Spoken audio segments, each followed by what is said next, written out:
Bizarre Brain Comics.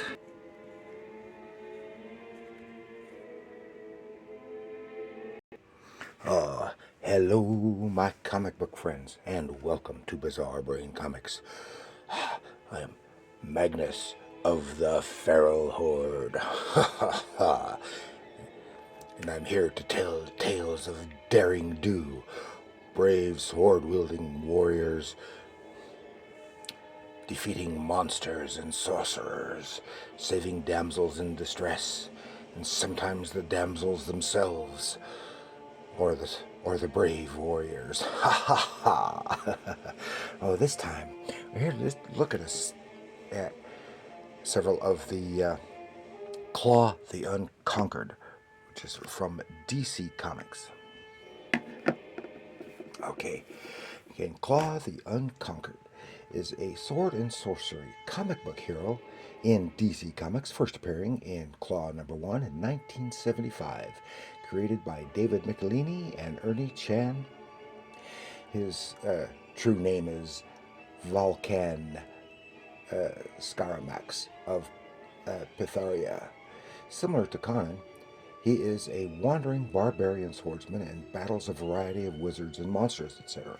Claw was one of several sword and sorcery titles, along with Warlord, Stalker, Starfire, Nightmaster, and Beowulf, as part of the DC Explosion in '75, and Claw was probably the character most similar to Conan, Robert E. Howard's character. It ran for a total of 12 issues when it was canceled in '78 as part of the DC Implosion. And he was revived in '81 as a two-part backup in Warlord 48 and 49 to try to wrap up the storyline. And Claw was born with a demonic clawed hand resulting from a deal his father made with a demon. The sorcerer Oculus learned that a clawed man will destroy him and kills Claw's father.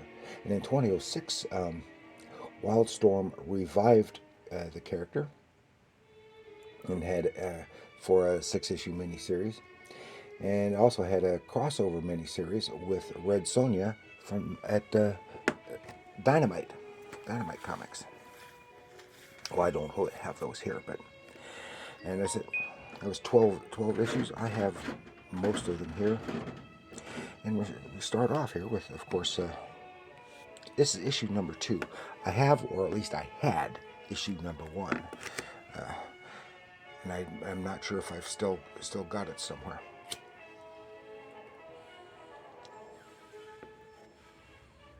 But I really remember. Just a few days ago, I did an episode on Beowulf last week, I guess it was, who was also here, and they had cross advertising in their books. And this is a great cover. Of course, Ernie Chan drawing it. I want to do an episode on this particular issue, so I won't show much of it. The doom that came to Kadasha Dean. But I want to do an episode on that particular one. And here is issue 3. Really pretty rough. I've got 2 copies here, and they're both pretty rough. And I did do an episode on this particular one before. And this particular one happened to have include Pat Boyette on the art chores. So he did the inking on here, which is a real rarity. Ernie Chan pencils and Pat Boyette inks. Because more often than not, it's Ernie Chan doing the inks on somebody else's pencils. And they're both fine artists. Okay. Oh, look. Yeah, this is the one that had the centaur, the female centaur, and oh yeah, it ended badly because she thought she had been transformed into a centaur from human form, and was trying to regain her humanity when all that was a lie. Here is an ad for a series that never came off. Coming soon in our all-new supersize 4-part series, The Legend of King Arthur and the Knights of the Round Table by Joe Orlando, Jerry Conway, Nestor Redondo. Oh, that would have been cool, but it never came off. It never came off. And these are 2 rough copies of that. Then I have Claw number 4, and I happen to have 2 issues of that one as well. And of course, these are all written by Michelini. I really enjoyed this series. And this still has Pat Boyette on inking tours. I'm surprised. The Coming of Nagliths. I guess that's how you pronounce it, Nagliths. This is when he kind of teams up with this character who's, I think, a recurring character. This guy, he's kind of like a minstrel and kind of like a demon. He's got horns on his forehead. So I'm not sure.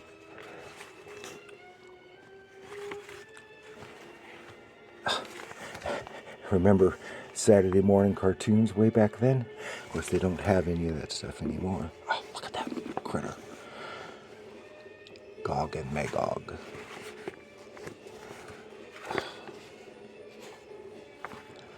Some nice swords. And here's an ad for the an adaptation of the Wizard of Oz. It was a Marvel and DC crossover, and that's one that I never got, and I never saw when it was new. I don't know where it might have been, and of course I've seen it just a few times since then, but outrageously expensive. So has it been reprinted somewhere? I don't know. And speaking of reprinting, there's 2 copies there of issue 4. And speaking of reprinting, I don't know, does anyone out there know, has this series of Claw ever been reprinted? This is one that would have been good for the as well as later Iraq, good for DC Showcase Presents reprint. Here we have issue number 5. I have 2 copies of that one, beginning an epic of sword and sorcery, Grimstone Quest. No more Pat Boyette, just Ernie Chan. Of course, this time he was still using the name Ernie Chua. That was before. Remember, Ernie Chan, he had the name Chua by mistake. Because there was a mistake on his birth certificate. He's a Filipino artist, and when he came to the U.S. and then finally got his citizenship, he got his name legally changed to Chan. And here's the like it was supposed to be. Here's that character again. Lots of stuff. Sorcery says magic, wizardry. 2 copies of issue 5 there. Then we go to issue 6. And of course, Ernie Chan has a long history of doing the sword and sorcery stuff with Marvel and Conan. He did inks and as well as the complete art chores on various times in Conan the Barbarian, Savage Sword, as well as under the newspaper comic strip as the Sunset Doom of Dilkarin, whatever that is. Still David Michelini, still Ernie Chan. And these stories, of course, the characters in this, he had this clawed hand, and but he kept it in this gauntlet, and the gauntlet kept, because at various times the demonic aspect of that hand would begin to take him over, or take over his mind, and he'd become even more vicious, and the gauntlet helped suppress that somehow. Oh, here's is when we're getting some more of his background story. The gauntlet's gone, and it starts to take him over. It's issue 6, and here's issue 7. And these are, this should be 76. Yeah, 76. The People of the Maelstrom. They're same creators. Awesome. And some really nice stuff. This is our main villain here, King Oculus of the Yellow Eye. And it bears some monster stuff. Bears some similarities to some of the Greek mythology, in regards to this, like Oculus said, the clawed man would be his downfall, which is kind of like Jason and the Argonauts. Oh, there's a swamp critter coming out, being aroused. We have some, and a powerful clawed hand. It's number 7. Then we have number 8. Ooh, it says DC Comics salutes the bicentennial. 76. You remember the bicentennial, don't you? Only if you're older, like me. I remember I was a teenager, bicentennial, and they had all the bicentennial stuff going on, and the bicentennial series of novels by John Jakes. It said, the blazing blade of claw lost in a forbidden realm, death duel with Mehan Kanda, how you pronounce it? Manworm, master of the seventh void. Now this is where our creative team has changed up. See, that's 8. This was 7. This is the last of the Ernie Chan art, and now we're getting Keith Giffen. And I just didn't care for his stuff nearly. He's a fine artist, but just didn't care for his stuff nearly as well. On here, Master of the Seventh Void, Keith Giffen and Ricardo Villagrán. Master of the Seventh Void, and this was been early in Keith Giffen's career, but by this time here, most of the other sword and sorcery series that they had started had in the explosion had already been canceled, with the exception of the Warlord.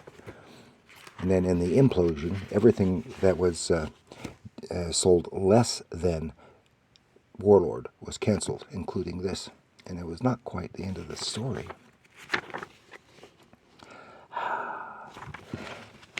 It's issue 8, and here is issue 9. It's kind of a Kirby-esque monster. Man against monster, and the world hangs in the balance.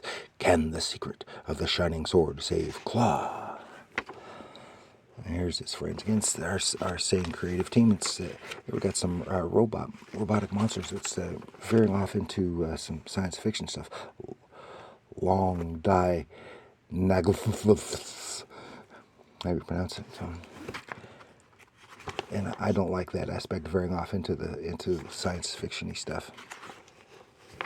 If it had started that way, that would be a different story. Like Warlord is a mixture of science fiction and fantasy. And here's that. Got that big monster again. See, this is issue 9. Ooh. And it's just not quite as dynamic. Of course, his stuff, Keith Giffen's stuff, is just not quite as dynamic yet. And I don't think it ever is. But actually, I kind of like this style better than the style that he later developed with the Legion of Superheroes. I just did not care for that stylization too much. I keep coming back to that. Memory.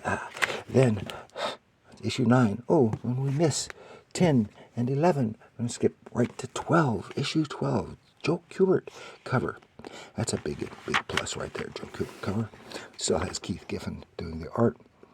The Unconquered. But I think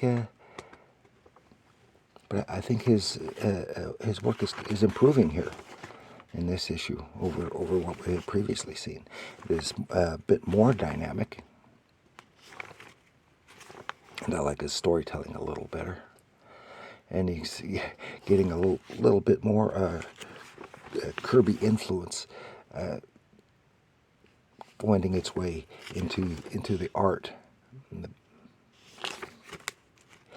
But then how this one ends is because the claw was taking control over him, and here he is, and he whacks the clawed hand off, and that's the end of that run. However, it was in a few years later they had that two-part backup in Warlord, in which it turned out that the clawed hand grew back, but that was not all. The cut claw that he cut off grew back a body that was identical to Claw's, except he was evil. And that's led into this series, Wildstorm 2006. This is issue 5. I think this is this may be the only issue I've got from that miniseries and floppy stuff. But I do have the whole series in reprint, graphic album. So it's some cool artwork, and it's overdone. And his both the gauntlet and the clawed hand is, and one of the villains in this is that basically claw clone. But here, in that one, he is more evil. He is evil and demonic, and he has the clawed hand, which controls him. But he also wears a gauntlet on his left hand, which is a human hand, the only semblance of his actual humanity. Where Claw has the demonic hand, and the demon Claw has the human hand, and they wind up going head to head for the conclusion. And if I remember correctly, it's been quite a while since I've read it. As I recall, it has an unsettling and I think also unsatisfying twist ending to that miniseries. It's been years since I've read it, so I'm not sure. So that is all I have to share with you this time regarding Claw the Unconquered. A lot of good sword and sorcery, fun and adventure, and good reading. So I want to thank you for joining me. Please like, share, subscribe. Leave your comments down below. Tell me what you think of Claw the Unconquered. Have you read the original one?